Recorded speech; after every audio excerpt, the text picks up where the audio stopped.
నంద్యాల జిల్లా Banaganapalle MLA Katasani Ramireddy CM చంద్రబాబుపై మండిపడ్డారు. రాయలసీమ ప్రాంతానికి త్రాగునీరు, సాగునీరు తీవ్రతను దృష్టిలో ఉంచుకొని రాయలసీమ జెక్టు లిఫ్ట్ ఇరిగేషన్ ప్రాజెక్టుకు వైఎస్ జగన్మోహన్రెడ్డి శ్రీకారం చుట్టారని, వైఎస్ జగన్ కు మంచి పేరు వస్తుందని అసూయతో సీమ ఎత్తిపోతలపై చంద్రబాబు అక్కసు చూపి ప్రాజెక్టు ఆపించారని అన్నారు. చంద్రబాబు శిష్యుడు తెలంగాణ సీఎం రేవంత్ రెడ్డి అసెంబ్లీ సాక్షిగా ఈ విషయం చెప్పారని అన్నారు. గురుదక్షిణ ఇవ్వాల్సిన శిష్యుడు, గురువుకే పంగనామాలు పెట్టిన శిష్యుడు తెలంగాణ సీఎం రేవంత్ రెడ్డి అన్నారు. రాయలసీమ ప్రాంతానికి చంద్రబాబు అన్యాయం చేస్తుంటే ఆ ప్రాంత టీడీపీ ఎమ్మెల్యేలు, మంత్రులు ఏం చేస్తున్నారని కాటసాని ప్రశ్నించారు. రాయలసీమ ప్రయోజనాలను దృష్టిలో ఉంచుకొని ఆనాడు జగన్మోహన్ రెడ్డి గారు చేస్తే, మరి ఒక ముఖ్యమంత్రి స్థాయిలో ఉన్న వ్యక్తి చంద్రబాబు నాయుడు గారు అడుగడుగునా కూడా అడ్డుకుంటూ ఈరోజు ఆఖరకు ఆయన ముఖ్యమంత్రి స్థాయిలో ఉండి కూడా పక్క రాష్ట్రమైనటువంటి ముఖ్యమంత్రి రేవంత్ రెడ్డి గారితో కుమ్మక్కైపోయి ఈరోజు మన యొక్క రాయలసీమ యొక్క ప్రయోజనాలను తాకట్టు పెట్టి ఈరోజు ప్రజలందరూ కూడా ఎందుకు ఓటేశాం, ఈరోజు దాదాపు 52 సీట్లలో దాదాపు 90% తెలుగుదేశం పార్టీకి సీట్లు ఇచ్చినప్పటికీ కూడా మరి రాయలసీమ మీద కనీసం మరి ఆ యొక్క కృతజ్ఞత కూడా చూపకుండా ఈరోజు రాయలసీమ ప్రయోజనాలను తాకట్టు పెట్టడం జరిగింది.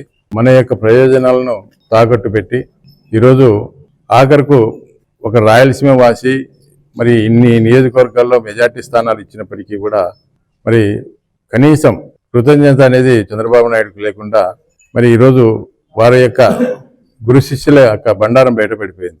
ఎందుకంటే ఎవడైనా కూడా శిష్యుడు గురువుకు ఏదైనా కూడా మనం చేయడం జరుగుతుంది. ఎందుకంటే గురు శిష్యులు కాబట్టి వాళ్ళిద్దరూ మరి ఏదైనా కూడా ఒక గురువుకు ఏదైనా కూడా దానం కానీ ఏదైనా కానీ మంచి చేయాలంటే గురువుల దగ్గర నేర్చుకున్నాడు కాబట్టి ఆయన ఏదైనా గురువుకు చేయాల్సింది కాబట్టి గురువుకే పంగనామాలు పెట్టినాడు. ఈయన ఇద్దరు తోడుదొంగల్లాగా ఈరోజు మన యొక్క ప్రయోజనాలను మరి ఈరోజు హరించే విధంగా చేయడం జరుగుతూ ఉంది. మరి ఈరోజు ప్రజలందరూ కూడా ఎక్కడ చూసినా కూడా దీని విషయమే చర్చించుకుంటా ఉన్నారు. ముఖ్యంగా రైతులు, ఇంతమంది రాయలసీమలో అధికార పార్టీలో మంత్రులు ఉన్నారు, ఎమ్మెల్యేలు ఉన్నారు. వాళ్ళు ఏమైనా మరి గాడిదలు కాస్తా ఉన్నారా? కనీసం ఈరోజు చంద్రబాబు నాయుడు గారి మీద ఒత్తిడి తీసుకొని వచ్చి, అయ్యా మేము ఈ రాయలసీమ ప్రాంతంలో మమ్మల్ని ఎమ్మెల్యేలుగా, మంత్రులుగా మరి ప్రజలు ఎన్నుకున్నారు, మరి మీరు మా యొక్క ప్రయోజనాలు పెడితే మేము తల ఎత్తుకు తిరగలేమని చెప్పి వీళ్ళు చంద్రబాబు నాయుడు గారి మీద ఒత్తిడి తీసుకురావాలా? అటువంటిది ఎవరు కూడా కనీసం ఇంతవరకు మాట్లాడిన పరిస్థితుల్లో ఎక్కడ కూడా కనపడడం లేదు. ఇప్పటికైనా కూడా ఈ ఎమ్మెల్యేలు, మంత్రులు చంద్రబాబు నాయుడు గారి మీద ఒత్తిడి తీసుకొని వచ్చి మన యొక్క రాయలసీమ లిఫ్ట్ ఇరిగేషన్ ఏదైతే వీళ్ళిద్దరూ కుమ్మక్కై ఆపేసినారో దాన్ని మళ్ళీ అన్ని అనుమతులతోటి తీసుకొని వచ్చి దాన్ని పూర్తి చేసి రాయలసీమ యొక్క ప్రయోజనాలను కాపాడాలని చెప్పి ఈ సందర్భంగా కోరుతాం. ఆకృతి విలాస్ వెంకటగిరి ప్రజలకు గొప్ప శుభవార్త.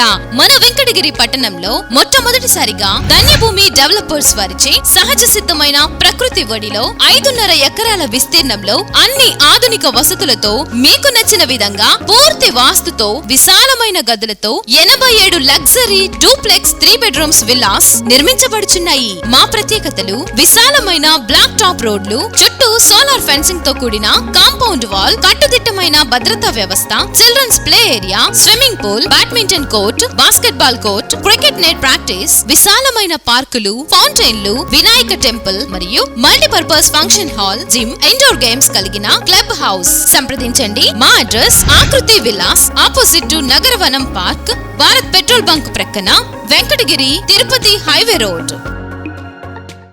Hi Nilor, please subscribe to N3 TV.